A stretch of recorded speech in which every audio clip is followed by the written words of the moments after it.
भारतीय मानवाधिकार परिषद यांच्या वतीने सोलापुरातील सर्वसामान्य नागरिकांसाठी फ्री रेशन कार्ड शिबिराचे आयोजन करण्यात आले असल्याची माहिती आयोजकांकडून देण्यात आली आहे। सदर शिबिर हे बुधवारी 25 सप्टेंबर रोजी कुर्बान हुसेन हॉल मुस्लिम पाछापेठ इक्बाल फॅशन समोर ठेवण्यात आले असून सोलापुरातील प्रत्येक गोरगरीब नागरिकांनी याचा लाभ घ्यावा असे आवाहन आयोजक ख्वाजा हुसेन शेख यांच्या वतीने करण्यात आले आहे।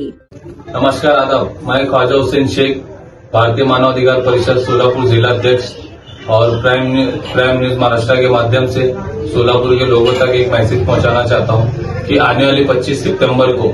बुधवार के दिन एक फ्री राशन कार्ड शिविर रखा गया है, जिसमें सभी सोलापुर के जरूरतमंद लोगों को फ्री में राशन कार्ड बनकर मिलेगा और जिन लोगों के कार्ड बंद है उनको जल्द से जल्द कार्ड चालू कराकर देने का काम करेंगे भारतीय मानवाधिकार परिषद की तरफ से।